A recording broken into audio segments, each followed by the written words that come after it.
Way way আমি এসেছি রান্নাঘরে, এখন করব পাস্তা।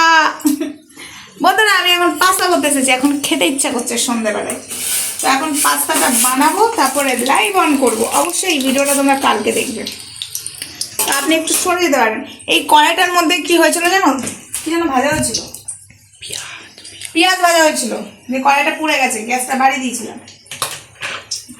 না, পেঁয়াজের সাথে ইয়েও হয়েছিল, আর কি যেন একটা হয়েছিল। তো এখন দিচ্ছি পেঁয়াজ, পাস্তা হবে এখন, সব দিয়ে দেবো একসাথে, সব একসঙ্গে দিয়ে ভাজবো। তাড়াতাড়ি পাস্তা করছি, বুঝেছো? তাড়াতাড়ি। বন্ধুরা এখন পাস্তা হয়ে গেল। আমি সিসি ভজে হরি মান্না, তাই দেখি কিছু মানুষের এত কান্না।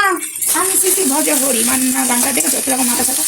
আমরা ভাই কাজকর্ম করি না, জানো আমাদের এই জগতে একজন আছে বিশ্ব ভণ্ড কেজে মাঝি। তো সে হলো রান্না বান্না ফান্না সব কিছু করতেই পারে, আমরা কিছু করতে পারি না, বুঝেছো? কত পয়সা আছে তার জানো? তোমরা এবার কেউ ভাগ্য বলো না, বলবে টাকা দেবে না। ওর প্রচুর টাকা, ও নিজেই বলেছে।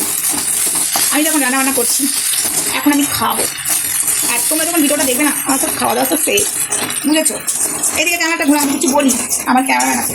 তো দেখো ক্যামেরাম্যান বাড়িয়ে দিল। তো এটা এখন হচ্ছে পাস্তা। এখন পাস্তাটা খাবো, খেয়ে দিয়ে পেটটা ঠান্ডা করবো, তারপরে আবার রাতের খাবার আছে। আমি আজকে একটু সাজুগুজু করেছি, আমার শাক দেখে না এক পেতনি আছে শাকচুন্নি, সেও সাজতে বসে যাবে। আবার শাকচুন্নি নাকি মা এসেছে, মা বলছি জামাই ষষ্ঠীর সময় তোর মা নিমন্ত্রণ করেনি কেন? নুপুরের মা তোকে যেটা বলেছিল কেন? দাঁড়া। তো যাই হোক, আমি যখন ভিডিওটা ছাড়বো তার আগে তো লাইভে তোকে ডোজ দিয়েই দেবো, তুই তার আগে লাইভে ডোজ খেয়েই যাবি। তো যাই হোক, পাস্তাটা হয়ে গেছে বন্ধুরা। এবার আমি পাস্তাটা একটু লেগে যাচ্ছে, ভালো করে একটুখানি ঘষে মেজে পাস্তাটা করে নিই। তো চলো দেখা হচ্ছে অন্য ভিডিওতে, টাটাও।